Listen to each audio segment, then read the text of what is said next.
salvación, ¿podemos vivir como queremos? Y la respuesta es por supuesto que no. ¿Perseveraremos en el pecado para que la gracia abunde? De ninguna manera. Dice Pablo, porque los que hemos muerto al pecado, ¿cómo viviremos aún en él? Y vamos a ver que Dios trata el pecado en la vida del creyente a través de la disciplina. Acompáñenme, por favor, a un ejemplo que nosotros lo conocemos muy bien, que es el ejemplo de David. Salmo 51. Salmo 51. En el Salmo 51 encontramos el salmo del hombre conforme al corazón de Dios, el pecado del rey David. Vamos a considerar las consecuencias del pecado en la vida del Hijo de Dios, en la vida del cristiano, y luego veremos la limpieza del mismo. Vamos a ver cómo se sentía David. Acompáñenme, por favor. Este salmo lo escribió después de que el profeta Natán lo corrigió. Dice la escritura en el Salmo 51, ten piedad de mí, oh Dios, conforme a tu misericordia, conforme a la multitud de tus piedades, borra mis rebeliones. Lávame más y más de mi maldad, y límpiame de mi pecado. Porque yo reconozco mis rebeliones y mi pecado está siempre en mí. Contra ti solo he pecado, y he hecho lo malo delante de tus ojos. Conocido justo en tu palabra y tenido por puro en tu juicio. He aquí en maldad he sido formado y en pecado me concibió mi madre. He aquí tú amas la verdad en lo íntimo y en lo secreto me has hecho comprender la sabiduría. Purifícame con hisopo y seré limpio. Lávame y seré más blanco que la nieve. Gozo y alegría y se recrearán los huesos que has abatido. Esconde tu rostro de mis pecados, borra mis rebeliones. Crea en mí, oh Dios, un corazón limpio y renueva un espíritu recto delante de mí. No me eches delante de ti, no quites de mí tu Santo Espíritu. Vuélveme el gozo de tu salvación y espíritu noble me sustente. Entonces enseñaré a los transgresores tus caminos. Líbrame de homicidios, oh Dios de mi salvación. Vamos a orar. Bendito Dios, gracias por tu bendita palabra. Señor Dios bendito, por favor, en esta noche enséñanos a través de tu bendita palabra, que tu Espíritu Santo nos hable, que seas, Señor, tú hablando a nuestros corazones, lo necesitamos. En el nombre bendito de Cristo Jesús. Amén. Recuerden que les compartí que a veces nosotros tenemos la característica de catalogar los pecados como grandes o chicos, o pecado peor o mejor, o no tan pecado, y ponemos un estándar. Y yo les decía en un momento de que el pecado del rey David con Betsabé fue un pecado muy, para el rey lo destrozó su corazón. Fue un pecado en el cual el reino se vino a pique, pero cuando lo confrontó Natán dijo, he pecado. Y murieron el bebé, cometió un homicidio con Urías, después su hija, su medio hermano, su hermano matando a su medio hermano y todo este lío que se le vino a David. Pero recuerden que con el censo, en Segunda de Crónicas, dijo David, he pecado gravemente. Y murieron muchos judíos en ese momento. Y fue un pecado de pronto que fue más disciplinado que el pecado con Betsabé, por así decirlo. Pero a veces nosotros vemos los pecados de la carne pero el pecado es grave ante los ojos de Dios Santo. Sea pecado de la carne o pecado del espíritu, como en el caso del censo, por así decirlo. El pecado del orgullo de David cuando quiso censar al pueblo para ver el poder que él tenía. Y somos así, somos propensos a juzgar el pecado como algunos más graves que otros, pero Dios siempre nos manda a examinarnos, ¿no? Y lo primero que vamos a ver acá, vamos a ver si puedo colocar el PowerPoint. A ver si lo ven.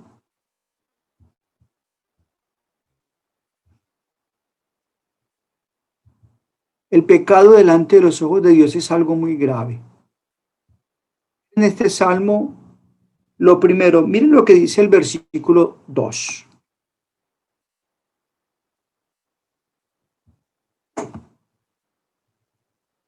El versículo 2, si ustedes me acompañan mientras, a ver,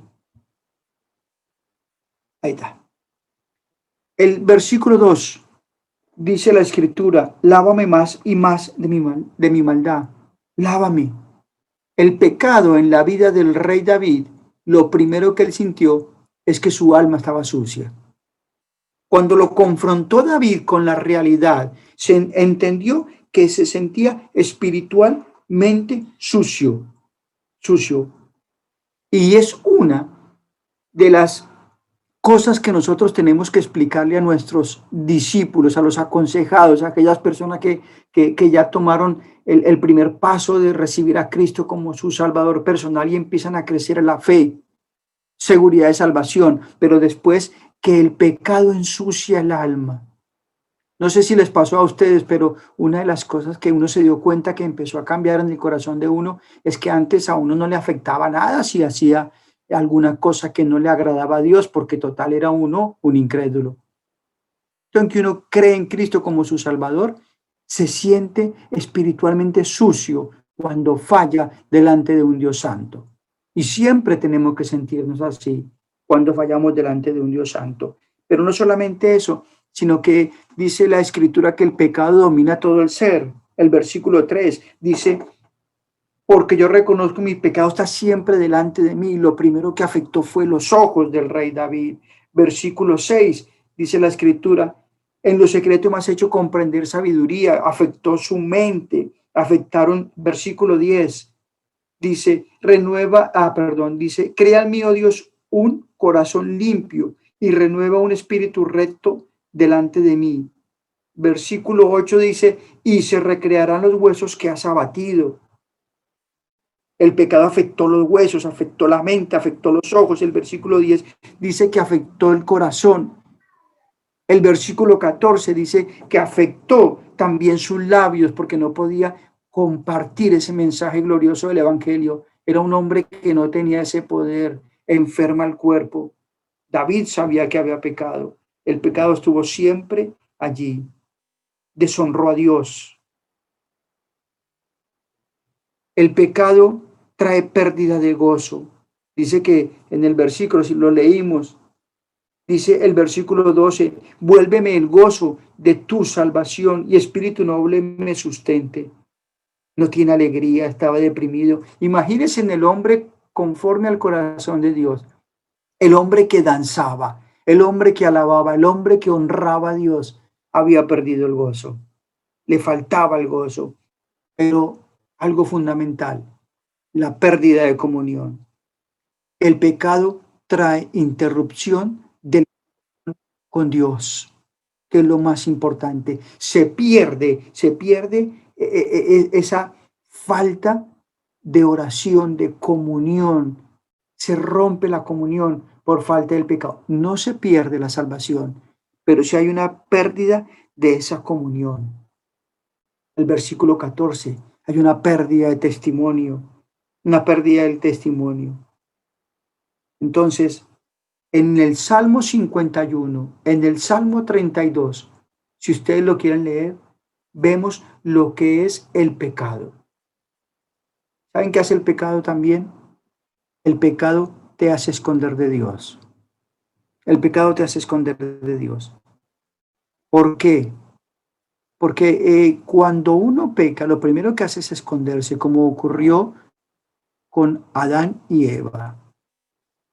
Cuando Adán y Eva pecaron, lo primero que hicieron fue esconderse y trataron de cubrir el pecado con las hojas. El Señor los tuvo que buscar y el Señor los confrontó. ¿Por qué se escondieron? Porque tuvieron miedo. El pecado atemoriza, se esconde. Si no hubiera sido por la misericordia de Dios que los fue a buscar, hubieran seguido escondidos. Ahora, el pecado deshonra a Dios. Una de las cosas que hace el pecado es que el pecado lo que hace es que no se confiesa porque se teme a las consecuencias humanas. ¿Qué van a decir mis hermanos? ¿Qué va a decir la iglesia?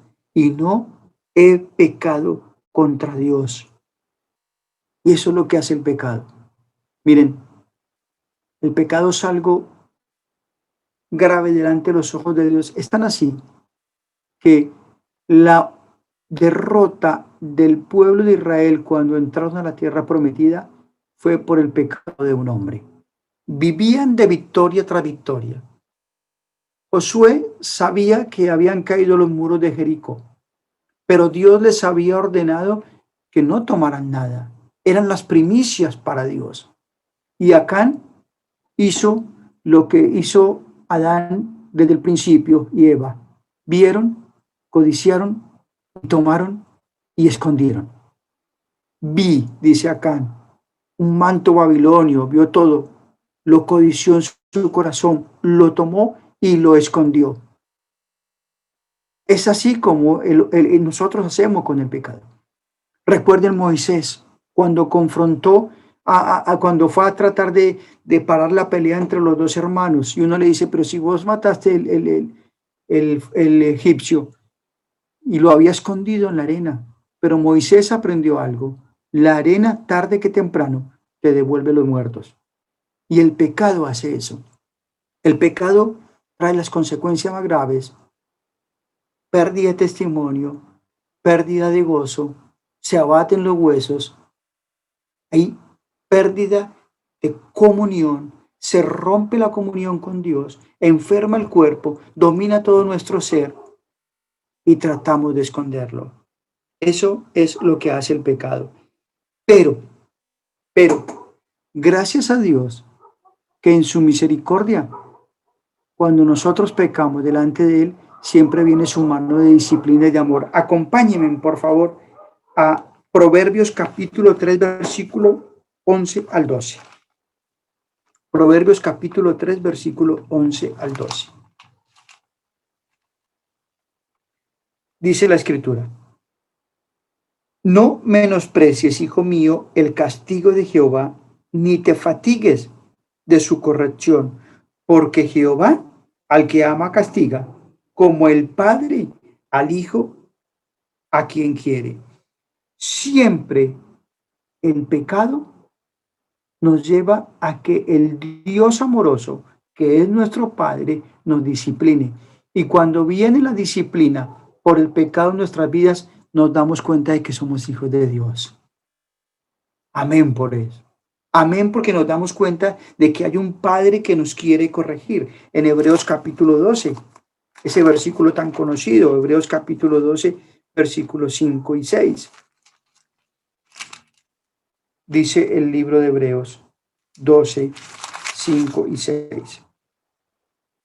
Y habéis ya olvidado la exhortación que como a hijos se os dirige, diciendo: hijo mío, no menosprecie la disciplina del Señor, ni desmayes cuando eres reprendido por él, porque el Señor al que ama disciplina y azota al que recibe por hijo. Azota al que recibe por hijo. Si soportáis la disciplina, dice el versículo 7, Dios os trata como a hijos, porque ¿qué hijo es aquel a quien el Padre no disciplina? Pero si se os deja sin disciplina, de la cual todos han sido participantes, entonces sois bastardos y no hijos. Y empieza a hablar todo el capítulo de la disciplina. El versículo 10 dice que la disciplina es provechosa, aunque en el momento no la veamos, sino que causa tristeza, pero después va a haber un fruto apacible. Lean el capítulo 12, lo que es la disciplina por consecuencia del pecado. Ahora, cuando el Señor nos disciplina y nosotros persistimos en el pecado, la Escritura dice que muchas veces el Señor puede tratar con nosotros de maneras muy duras. Recuerden algo. Primera de Juan capítulo 5, Primera de Juan 5:1. Miren lo que dice. Primera de Juan 5:1. Después vamos a compartir. Pero quiero que pensemos en eso. Primera de Juan capítulo 5, versículo 1. Primera de Juan 5:1. Todo aquel que cree que Jesús es el Cristo nacido de Dios y todo el que ama al que engendró, ama también al que han sido engendrado por él. Ay, este no era el versículo. Bueno, a ver.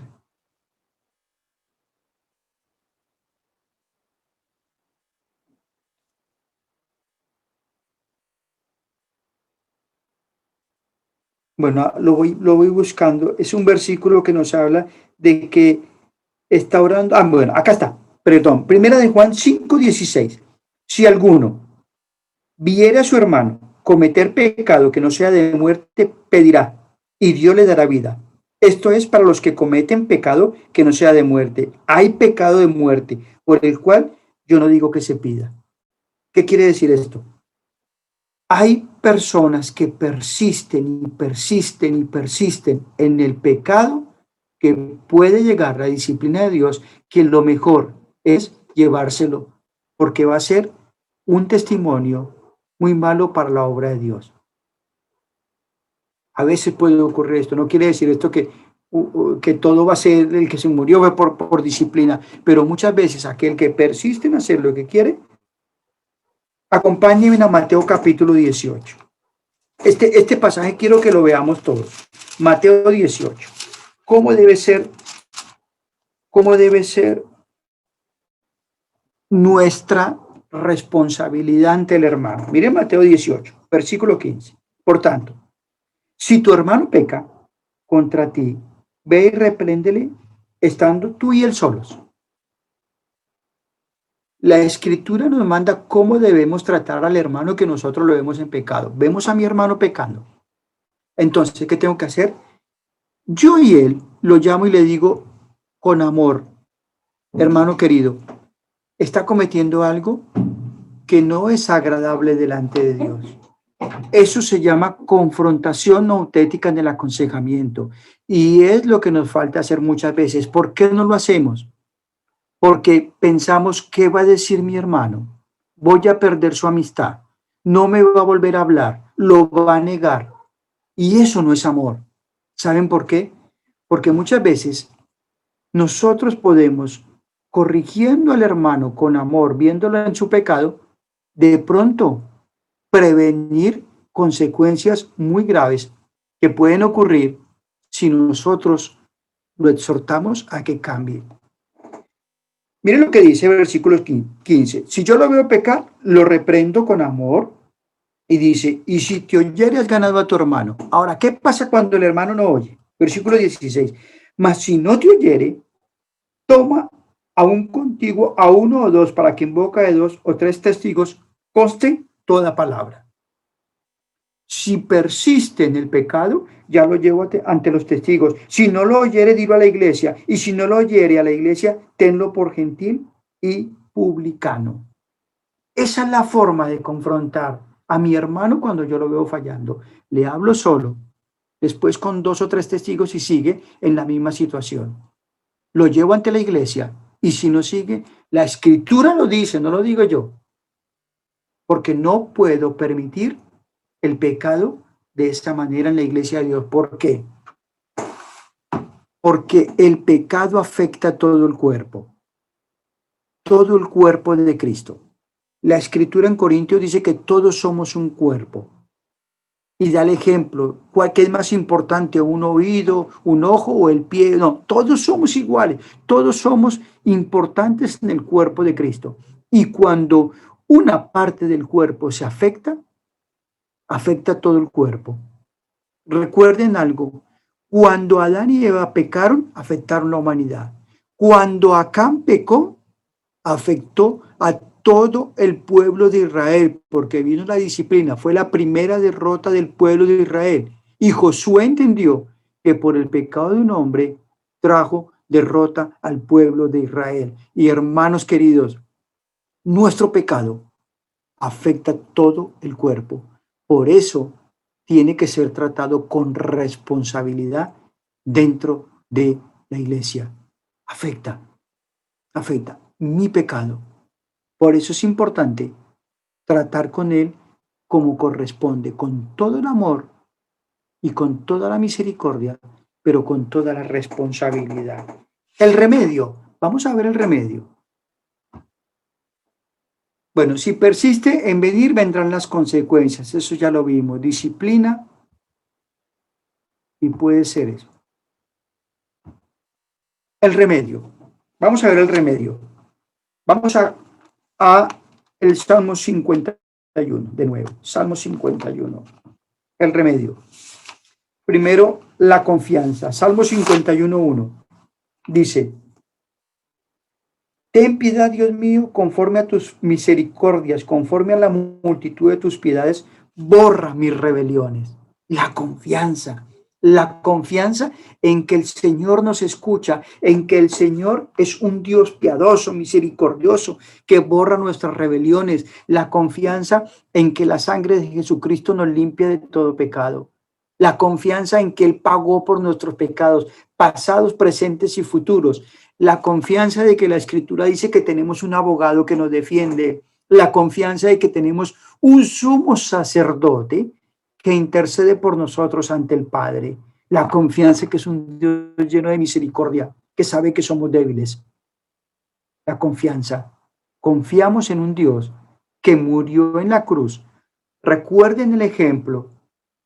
Pedro y Judas tuvieron la misma oportunidad, pero el pecado en la vida de Judas fue un remordimiento.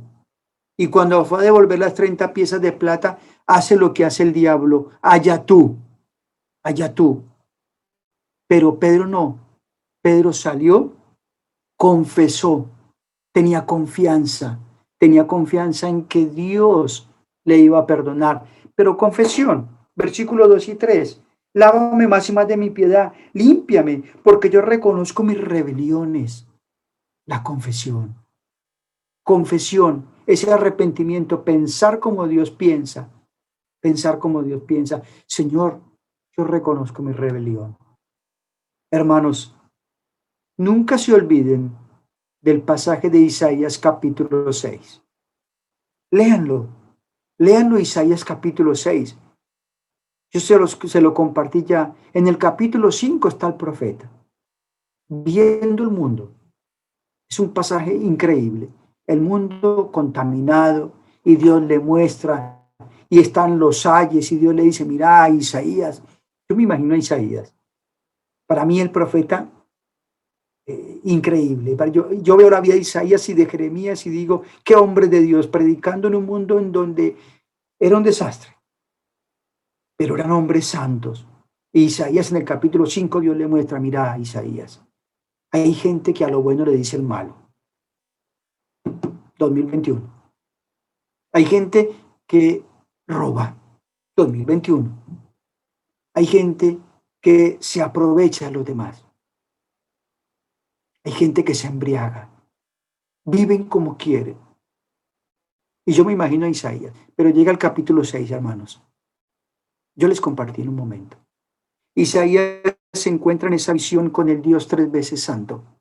Y dice que los querubines alababan y honraban a ese Dios 3 veces santo. Y Isaías, que había visto el mundo en el capítulo 5 con toda su maldad, dice que cae de rodillas y en lugar de decir, ay de los que se embriagan, ay de esto, dice, ay de mí, que soy hombre de labios inmundos. Entendió que era un hombre pecaminoso delante de un Dios santo. Inmediatamente el Señor manda, lo limpia y después pregunta, ¿a quién enviaré a ese mundo perverso? Y él dijo, a mí, envíame a mí. Cuando se dio cuenta de que era un hombre común ante un Dios santo. Yo siempre pienso en ese pasaje, porque cuando estoy de rodillas delante de mi Dios todas las mañanas, entiendo cómo es mi corazón. Y allí no puedo esconder nada, porque Él me conoce, porque es un Dios 3 veces santo, porque mis pensamientos están al descubierto delante de Él. Ahí no puedo poner carita de bueno porque Él me conoce. Y cuando estoy de rodillas con un Dios 3 veces santo, tengo que decir, ay de mí, Señor. Confío en tus misericordias, en tu sangre preciosa que me limpia de todo pecado y confieso Y por último, consagración, 51, 12 y 13. Vuélveme el gozo de tu salvación. Entonces enseñaré a los transgresores tus caminos y los pecadores se convertirán a ti. Consagración. Un corazón consagrado al Señor. Primera de Juan 1:9 dice que si confesamos nuestros pecados, Él es fiel y justo para perdonarnos y limpiarnos de toda maldad. No significa recitar los pecados, sino ver los pecados como Dios los ve.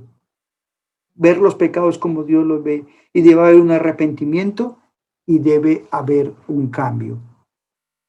Hermanos, cuando Abraham bajó a Egipto, que bajar a Egipto es sinónimo de mundo, se metió en problemas, él metió en problemas a su esposa. Dice la escritura que aún el faraón, un incrédulo, lo exhortó: ¿cómo no me dijiste que era tu hermana? El hombre que iba a ser de bendición fue de maldición. El hombre que estaba seguro, miedoso. Pero cuando salió de Egipto, lo primero que la escritura dice es que Abraham volvió a Betel, al lugar de la comunión con Dios, porque en Betel sabía que encontraba el remedio por su pecado, la confianza en Dios, la confesión y la consagración. Betel, el lugar de comunión con Dios. Tenemos que hablarles a nuestros discípulos, primero, de seguridad de salvación, pero segundo, el pecado es algo que tenemos que tratar y que lleva disciplina de parte de Dios y muchas veces de parte de la iglesia cuando sucede como lo veíamos.